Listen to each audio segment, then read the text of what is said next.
Today we're going to be talking about the F-1 and the J-1 and the J-1 waiver. Here in the US, when you're walking around, every city, you'll see a Starbucks, you'll see a McDonald's. All right, there's the staple stores that you constantly see.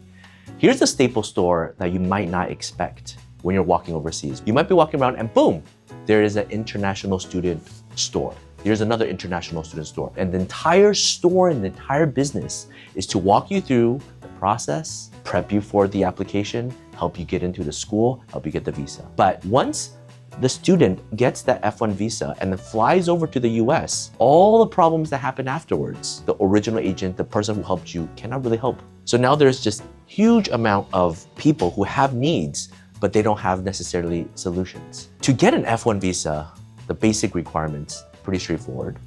A school accepts you, you get an I-20, you pay the service fee, you take that plus your resume, your background, and you go before the consulate and say, please give me a visa, I want to go to the school. You prove that you have no immigrant intent, that you go to school and you'll come back to your home country. Some of the top reasons why these F-1 international student visas get denied is because, well, I don't think you can actually afford it. Maybe your parents are going to support you, you're a student, but based on their income, you don't have a sponsor, the school tuition is too expensive, I don't think you can afford it. Or I believe you can afford it, but because you have an uncle, you have an aunt, your mom is already in the US as a green card, I don't believe you're gonna be a real student because you're actually 35 years old. I just think you just wanna come there. I don't believe you're a true student, okay, and deny that case, right? So F-1 international students, most predominantly high school age, college, post-grad. Once you're beyond that age scope, you really have to have a good reason matching a good program, right? Maybe you are a 35-year-old coming to the US. Well, if you're getting an EMBA, if you're getting your PhD, your entire career lines up, okay, that kind of makes sense, right?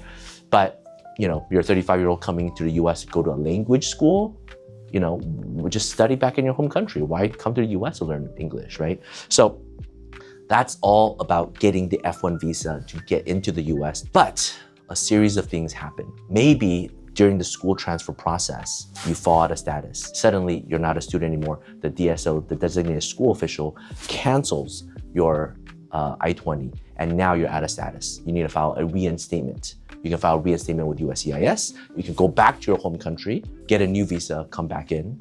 You can go to the border officer, customs officer, and they can readmit you based on your new school. So there's these three separate solutions to fix an international student visa problem. There is a lot of avenues to build up a practice that helps the international students. And there's many paths. One type of thing that we have been approached again and again is international schools. A lot of schools, they need an immigration counsel. To do that, you should constantly contact the different schools. If they have issues, you're sort of their board of advisory. You give them counsel. The student, something happens, you are the DSO to help sign off on them to issue I-20s, or the HR department at the school does it and you just kind of give advice.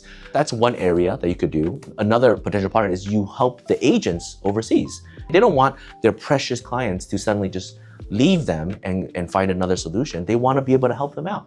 So if you can be their corporate counsel, so if there's anything that happens with your students who are on F-1 visa, we can help out, right? Or you can focus on a particular demographic, right? Like, okay, I don't want to deal with all students from all countries. Maybe I just want to deal with EB-5 family students who are in the US, and I just want to cater to them, and I'll do a corporate counsel, and I'll do a holistic. I could do your, wills and trusts. I could do your prenup. I could do your student status. I could do everything. I just cater to everything you need. That's another way you could do it. You obviously could serve the school, or you could serve as one particular method of solution. Maybe you only do F-1 reinstatements with USCIS and you do that super well.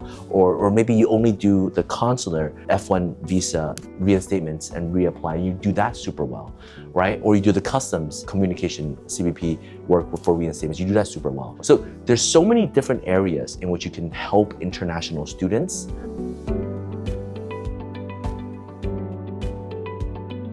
Language is very important, right? If you're helping these international students, do you speak their language? Do you understand their culture? Are you able to service their needs? But if you could do it well, F-1 international students leads to H-1B, leads to adjustment of status when they get married, leads to all these other things, right?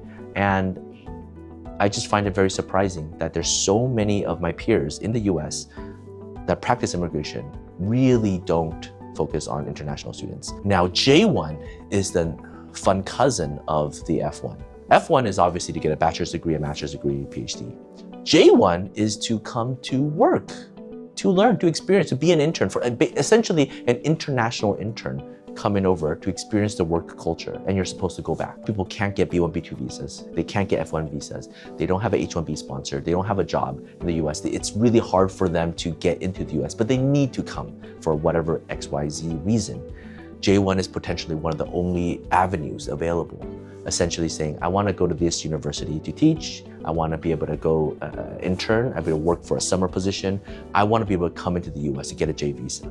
The process on how that works is you apply through an agency, and there's, the top 10, I think probably accurate to say the 5 top agencies. They are like the middleman, right? They're like in between the employers and the applicants.